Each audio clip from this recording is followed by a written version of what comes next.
ओम शांति। हाणे असां बाबा खे यादि था करूं। मां आत्मा प्रकृति जे विच में वेठी आहियां। निराकार रूप में बाबा खे यादि करो। मन में कोई बि ॻाल्हि हुजेव बाबा खे ॿुधाए छॾो।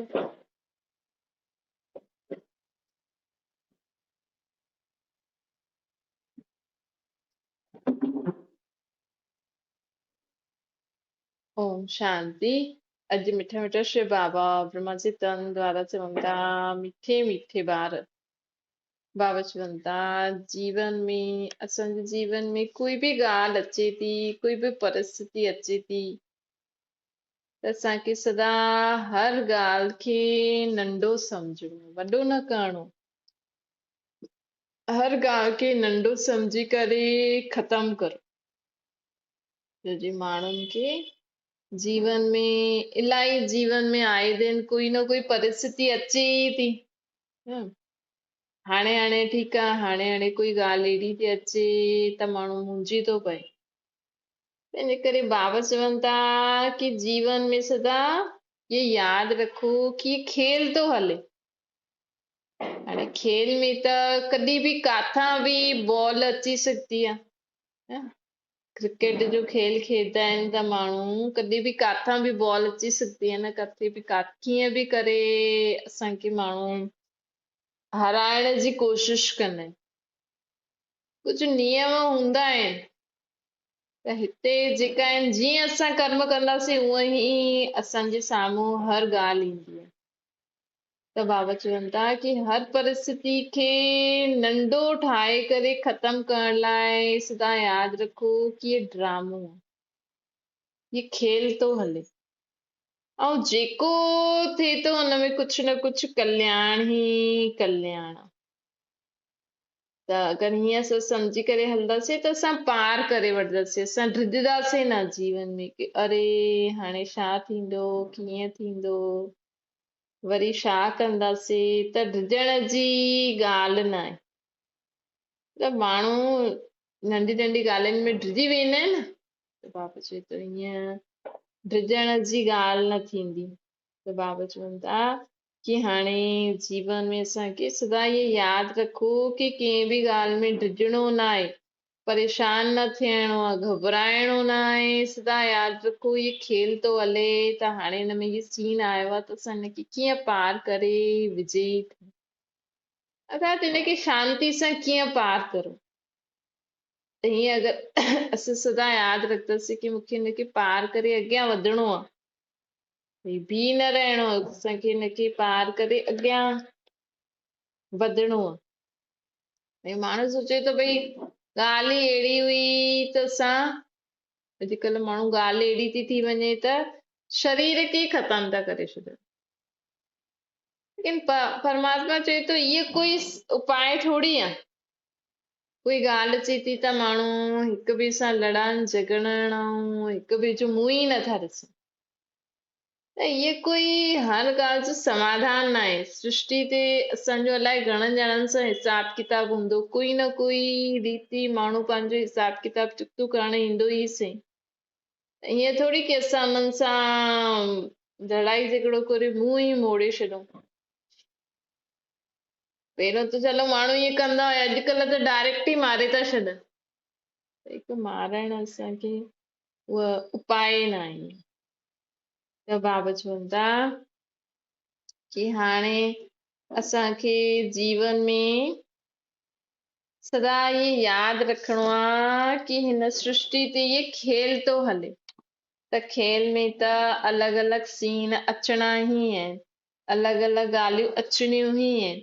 भई दुनिया असां चऊं कि अरे असांखे त पतो ई न हुयो हीअं बि थींदो। भई दुनिया में अॼुकल्ह थिए थो न, कॾहिं छा थो थिए, कॾहिं छा थो थिए। त माण्हू प्रिपेयर, दुनिया में केॾी सारी ॻाल्हियूं थी थियनि, त हीअं न सोचो कि कॾहिं असां सां न थी सघंदो, असां सां बि ईअं थी सघंदो। त बाबा चवनि था कि सदा इहे यादि रखो, भई एग्ज़ाम्पल त आहिनि न। भई असां सोचो असांखे त पतो ई न हुयो ईअं बि थींदो आहे छा। पर इहे जो माण्हू न्यूज़ ॾेखारींदा आहिनि, इहे जो माण्हू दुनिया में ॻाल्हियूं ॾेखारीनि था, तव्हां बि हेॾे होॾे माण्हुनि जी ॻाल्हियूं ॿुधंदा हूंदव, ॾिसंदा हूंदव। चलो न, लेकिन इहे जेका रामायण भागवतियूं माण्हू पढ़ंदा आहिनि, रामायण पढ़नि था, हिन में बि त आहे न भई राम जी सीता खे रावण चुरायो, हुन सां हीअं कयईं, हुन सां हीअं कयईं। जेका तव्हां सीरियल जेका ॾिसो था, रामायण भागवत महाभारत, हिन समय सृष्टि ते छा थो हले? लाइव महाभारत थी हले, लाइव रामायण थी हले, घर घर में रामायण ऐं महाभारत ई त हले थी न। हे ॾिस, कृष्ण जे पुठियां गोपिकायूं भॼी भॼी करे वेंदियूं हुयूं। हिन समय ॾिसो, माण्हू कोई सुठो माण्हू ॾिसे थो त केॾा माण्हू हिननि जे पुठियां भॼी भॼी करे था वञनि। कोई बि थोरो कुझु सुठो ॿुधाए थो त माण्हू हुननि जे पुठियां हुननि जो ॿुधण लाइ भॼी भॼी करे था वञनि। इन दुनिया में लाइव तव्हां टीवी में छा महाभारत रामायण जो ॾिसो तव्हांजे घर में ई रामायण महाभारत हले थी रोज़। तव्हांजी दुनिया में रामायण महाभारत लाइव थी हले न। त बाबा चए थो ईअं असां कॾहिं न चई सघंदा आहियूं कि अरे इहे छा थी, असांखे त इहो पतो ई न हुयो हीअं बि थींदो। उहो हीअं बि थींदो छो जो उहो तव्हां सां थियो आहे। भई तव्हां भॻवान त न आहियो, तव्हां बि हिन सृष्टि ते पाठ वॼाइण वारा एक्टर ई आहियो। परमात्मा बि हिकु एक्टर आहे, भॻवान बि हिकु एक्टर आहे, असां बि एक्टर आहियूं। ऐं असां बि हिन दुनिया में रही करे विकार बुराइनि जे वश थी करे कर्म त करूं ई था। असां त कर्म करूं ई था। जॾहिं लक्ष्मी नारायण जे विश्व जा महाराजा महारानी हुया, एॾा वॾा देवी देवता हुया, उहा जॾहिं हिन ई दुनिया में 84 चक्कर में पाठ वॼाए वॼाए करे हुन बि दुख ॾिठईं। हर हिकु मनुष्य आत्मा, चाहे महान हुजे चाहे केतिरी बि वॾो देवी देवता हुजे, सभिनि खे सृष्टि ते विकार बुराइनि जे वश थी करे सभिनि खे दुख ॾिसणो ई पवंदो आहे। सभिनि खे अहिड़ी परेशानी ॾिसणियूं ई पवंदियूं आहिनि। सभी विकार बुराइनि जे वश थी करे उन्हनि सभिनि खे बुरो कमु करणो ई पवंदो। त तव्हांजे पुट, तव्हांजी धीअ, तव्हांजे फलाणे फलाणे कुझु करे छॾियईं, कुझु थी वियो त वॾी ॻाल्हि थोरी आहे। अॼु माण्हू कंहिं वटि दुख अचे थो न त सोचे थो मां केॾा दुख ॾिठा आहिनि। तव्हां त कुझु बि न ॾिठा आहिनि। दुनिया में माण्हुनि खे, अगरि दुनिया जे माण्हुनि जो दुख ॿुधंदव न, तव्हां ॾिसंदव त तव्हांखे लॻंदो चलो मां त हुननि खां ॾाढी सुखी आहियां। भई दुनिया में माण्हू ॾिसो, करोड़पति वॾा वॾा माण्हू कीअं फटाफट किरी था पवनि। एॾे सुठे सुठे माण्हुनि सां बि माण्हू बुरो थो करे। एॾा सुठा सुठा माण्हू जेकी आत्मायूं ॾाढे सुठे स्वभाव संस्कार वारियूं, सुठो कर्म करण वारियूं बि जीवन में हीअं हीअं ॻाल्हियुनि जो सामनो कंदा आहिनि। हीअं हीअं सभु थींदो आहे। त बाबा चए थो कि ॾिसो, जॾहिं दुनिया में माण्हुनि सां सभिनि सां ईअं थिए थो त तव्हां बि त कलयुगी दुनिया में रहंदा। सभी माण्हू चवंदा असां त भॻवान खे मञंदा आहियूं। हुननि सां थिए थो त तव्हां चओ था असां बि भॻवान खे मञंदा आहियूं। त तव्हां सां बि थिए थो। हिन में भॻवान त केरु?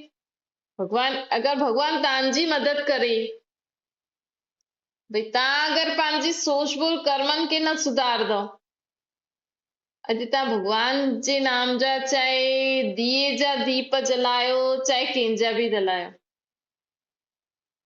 लेकिन अगरि तव्हांजा सोच बोल कर्म सुठा न आहिनि त तव्हांखे दुख त कंहिं न कंहिं ॻाल्हि जी में तकलीफ़, हुन पाप कर्मनि जो भोगना त भोगणी ई पवंदी न। पोइ चाहे तव्हां दिए जा दिया जलायो ऐं पाप बि करो, पर सजा त मिलंदी। हिते न त धर्मराजपुरी में मिलंदी, गर्भ में मिलंदी, हिन जन्म में न त ॿिए जन्म में मिलंदी त सही।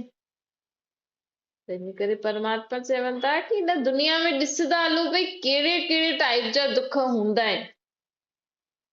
ऐं हीअं तव्हांजा कर्म सुठा हूंदा त ओड़ो दुख तव्हांखे न ॾिसणो पवंदो। लेकिन अगरि तव्हांजा कर्म सुठा न हूंदा त ओड़ो दुख ॾिसणो ई पवंदो। चाहे हिन जन्म में तव्हांजा कर्म सुठा आहिनि, लेकिन पिछले जन्मनि जी भोगना त भोगणी ई पवंदी आहे न। तंहिंजे करे बाबा चए थो कोई बि ॻाल्हि थिए न तव्हांजे जीवन में, हमेशा सम्झो नई ॻाल्हि न आहे, इहा हर 5,000 साल में ईअं थींदो ई आहे। हर 5,000 साल में हीअं थींदो ई आहे बाबा चवंदो, ये कोई नई ॻाल्हि न आहे। छो जे खेल तो हले न, ये ड्रामा 5,000 साल जो ये ड्रामा घुमे ई घुमे थो। जेको हाणे अॼु जे ॾींहुं तव्हां जो कयो, जो सीन बीतियो, उहो 5,000 साल पोइ वरी ईंदो ई। 5,000 साल पहिरियों आयो बि हुयो, 5,000 साल पोइ वरी ईंदो बि। चक्कर रिपीट थींदो ई रहंदो आहे, बाबा चवनि था। त बाबा चवनि था कि ये चक्कर रिपीट थियणो ई आहे। छो जे खेल हिकु सीन त सदा न हलंदो न। ऐं ॾिसो, तव्हां ई भॻवान खे चईंदा आहियो न, वरी उहे सुख जा ॾींहं, ओड़ा ॾींहं कॾहिं ईंदा? भई छो जी हिकु ॾींहं में सुबुह बि थींदी आहे त राति बि थींदी आहे। हाणे अगरि तव्हां कल्ह जे ॾींहं जो इंतज़ार था करो त कल्ह जे ॾींहं सां गॾु सुबुह बि ईंदो त राति बि ईंदी न भई। अगरि तव्हां सोचो कि हा भई उहे ॾींहं केॾा सुठा हुया, केॾो मज़ो ईंदो हुयो, त हुन ॾींहंनि में अगरि हूअ ॾींहं ईंदा, वरी अगरि तव्हांखे खपे रिवाइंड में, त पोइ जेको हुननि ॾींहंनि में दुख परेशानी वारी ॻाल्हि बि थी हूंदी, या हुन खां पोइ बि रिपीट थींदा, त मतिलबु सॼी ॻाल्हियूं रिपीट थींदी न, अधु थोरी थींदी। असां ई चऊं था उहो ॾींहुं केॾो सुठो हुयो, केॾो मज़ो आयो, त उहो ॾींहुं वापसि रिवाइंड थी करे असां उन ॾींहं जो अनुभव करूं, त हुन खां पोइ जेका दुख परेशानी आया असांजे जीवन में, उहो बि वापसि ईंदा। सुख बि ईंदो त दुख बि ईंदो। त बाबा चए थो, इहो सुख दुख जो खेल आहे। जीअं सदा ई सुबुह त न रही सघंदो, सुबुह सां गॾु राति बि थींदी आहे। हूअं ई हिन सृष्टि ते 2 युग सुख अहिड़ो हलंदो आहे कि दुख जो नाम निशान ई न हूंदो, ऐं 2 युग दुख एतिरो हलंदो आहे कि सुख जो नाम निशान न आहे। भले तव्हां चओ हा असां सुखी आहियूं, लेकिन स्वर्ग जहिड़ा सुख थोरी आहिनि तव्हां वटि। तव्हांखे इंद्रियनि खां परे वारो सुख माण्हुनि वटि आहे। अॼु माण्हू इंद्रियनि जे रस में सुख थो अनुभव करे न, सुठो खायां, सुठो ॾिसां, सुठो ॿुधां, सुठो पायां, सुठे माण्हुनि सां मिलां, सुठी चीजनि खे यूज़ करां, त ही इंद्रियनि जे वश थी करे माण्हू सुख जो अनुभव करे थो न हिन सृष्टि ते हाणे। लेकिन परमात्मा असांखे इंद्रियनि खां परे वारे सुख जो अनुभव कराईंदो आहे। हाणे अगरि जीअं इंद्रियनि खां परे वारो, उहो बि 21 जन्मनि जे लाइ असांखे परमात्मा सुख जो वरसो ॾींदो आहे। हिन सृष्टि ते अधु कलाक सुख, अधु कलाक दुख जो पाठ हलंदो आहे, लेकिन जेको अधु कलाक दुख जो पाठ आहे न, हुनजे बि अंतिम जन्म, मतिलबु असांजा दुख जा जन्म हूंदा आहिनि 63। त जेको हिन दुख जी नगरी में जो असांजा 63 जन्म आहिनि, हुनजो अंतिम जन्म में असां अतींद्रिय सुख जो अनुभव करे सघंदा आहियूं। इंद्रियनि सां सुख न, इंद्रियनि खां परे वारो सुख, जॾहिं असां परमात्मा सां गॾु मिलन मनाईंदा आहियूं, उन्हनि सां सर्व संबंध जोड़दा आहियूं, उन्हनि खे यादि कंदा आहियूं, उन्हनि वटि जो गुण शक्तियूं ज्ञान आहे उहो प्राप्त कंदा आहियूं, त असांजी आत्मा भरपूर थी वेंदी आहे। पोइ भले असांखे हिन जन्म में कुझु स्थूल में चीजूं सुठियूं आहिनि न आहिनि, महांगियूं आहिनि न आहिनि, क्वालिटी वारी आहिनि न आहिनि, लेकिन आत्मा छो जी परमात्मा जी शक्ति गुणनि ज्ञान सां तृप्त हूंदी आहे न, त उन वटि दाल रोटी बि हूंदी खाइण लाइ, त बि उनखे ईअं लॻंदो, छो जी आत्मिक स्थिति में स्थिति करे खाईंदी त लॻंदो जीअं त मां ॾाढो कुझु खायां थी। त बाप हाणे छा था चवनि असांखे कि सुख ऐं दुख जो खेल हिन सृष्टि ते हले थो। हिन सुख ऐं दुख जे खेल में असां सत्य त्रेता में त सुख जो पाठ वॼायासीं, हाणे द्वापर कलयुग में असां दुख जो पाठ था वॼायूं, ऐं हाणे कलयुग अंत में त असां हिन संगम युग ते, कलयुग अंत ऐं सत्य गादी जे विच हिन संगम युग में त असां कहिड़ो पाठ था वॼायूं? असां हाणे दुख खां निकिरी करे सुख में वञण जे लाइ तयारी था करूं। त हिकु हूंदो आहे सुखधाम स्वर्ग, हिन ई सृष्टि ते हूंदो आहे। जॾहिं हिन ई सृष्टि ते स्वर्ग हूंदो हुनखे सुखधाम चईंदासीं। जॾहिं हिन ई सृष्टि ते नर्क ईंदो आहे त हुनखे दुखधाम चईंदासीं। त स्वर्ग ऐं नर्क ॿ युग आहिनि। पोइ वरी हिन दुखधाम खे सुखधाम में परिवर्तन करो। भई हाणे त ॾिसो कई प्रकार जा दुख आहिनि। पंहिंजी देह जे कारण दुख, देह जे संबंध पदार्थ वस्तु वैभव सभिनि जे कारण दुखी दुख आहे। हिन दुनिया में सभिनि जे कारण असांखे दुखी दुख थिए थो न।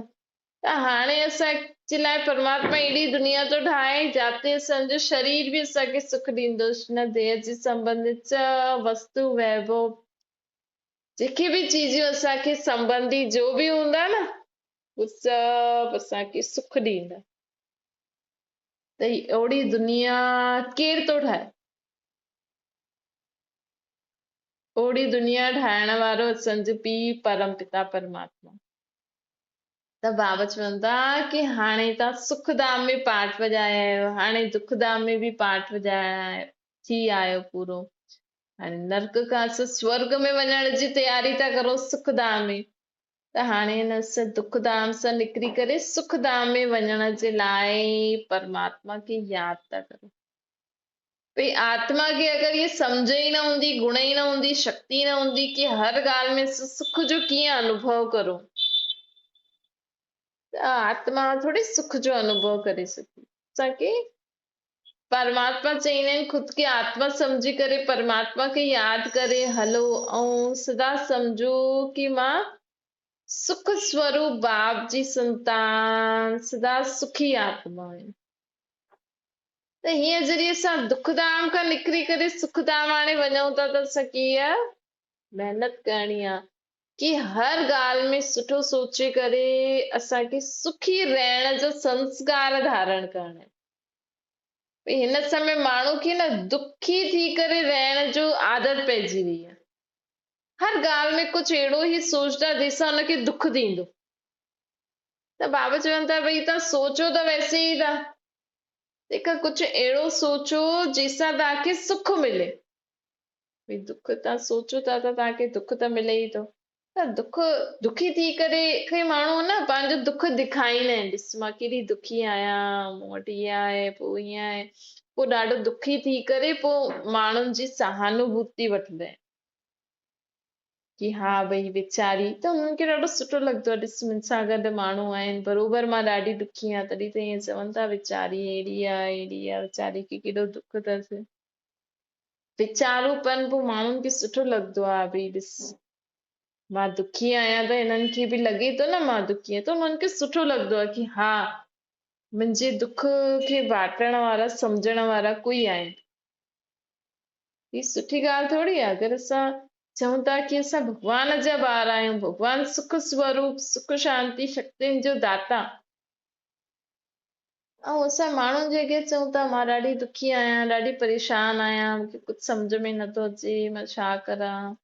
अरे परमात्मा जंहिंजो पीउ सुख जो सागर, सर्व ज्ञान जो सागर, वो माण्हू दुखी,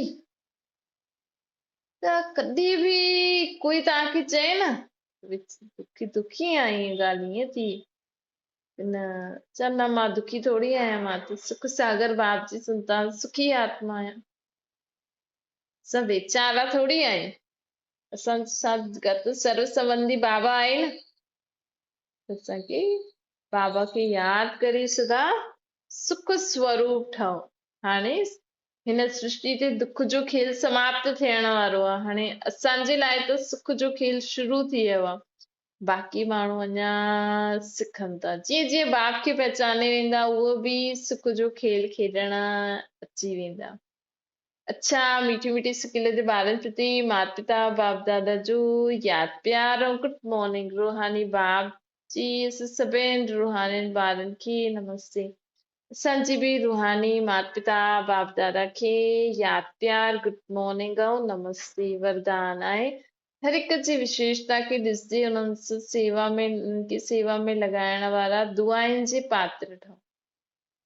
बाबा चवनि था जीअं बाप दादा हर ॿार जी विशेषता सां प्यार आहे, भॻवान हर हिकु आत्मा जी विशेषता ॾिसंदा आहिनि।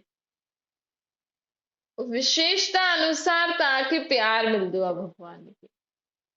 असां हिकु कोई न कोई विशेषता, बाबा चवनि था हर हिक में कोई न कोई विशेषता हूंदी आहे। तव्हां त सम्झो ॾाढो ई ख़राब आहे, लेकिन भॻवान जेके तव्हां चओ था न ॾाढो ई ख़राब आहे, उन में बि भॻवान कोई न कोई विशेषता अवश्य ॾिसंदो आहे। त असांखे बाबा चवनि था की तव्हांखे हंस ठहिणो पवंदो। त बाबा हंस लत न चुकंदो न। त बाबा चवनि था की जॾहिं तव्हांजी इहा हंस बुद्धि थी वेंदी, जीअं हंस में जो गुण आहिनि, जो शक्तियूं आहिनि, जो विशेषता आहिनि, उहा असां धारण करे वठंदासीं। हंस छा कंदो, मोती चुगंदो। त असां बि सदा जीवन में हर हिक जी विशेषता ॾिसो, हर हिक जी विशेषता ॾिसी करे कार्य में लॻाईंदव त उन माण्हू जो बि दुआयूं मिलंदियूं असांखे न। अॼु कंहिंखे माण्हू चई ॾाढो ई ख़राब आहे, सभु उन खां परे वञनि, लेकिन अगरि तव्हां हुन में कोई विशेषता ॾिसी करे उनखे कार्य में लॻायो, उनजी मदद कयो, हुन विशेषता सां हुनखे ॼाणियो, हुन सां ॻाल्हायो, हुनखे सुठो चयो, त हुनजी केॾी दुआयूं मिलंदियूं आहिनि असां। इन करे हिन समय कंहिंखे बि ठुकरायो न, कंहिंखे बि ख़राब न चओ की ॾाढी ही ख़राब आहे, ये अहिड़ी आहे, अहिड़ी आहे न। वो आत्मा वैसे ही में बुरा स्वभाव संस्कार अथसि। ॿियो ई असां ईअं चई करे उनखे ठुकराए करे उनजे जीवन खे ख़राब कंदा आहियूं। त अगरि असांखे दुआयूं खपनि त हर हिक जी विशेषता खे ॾिसो, धारण करे हलो। स्लोगन आहे बाप दादा सां गॾु अहिड़ो कंबाइंड रहो जो तव्हां द्वारा ॿियनि खे बि बाप जी यादि अची वञे। असांजे चाल चलन व्यवहार सां असां हर कर्म बाबा जी यादि में कंदा आहियूं न।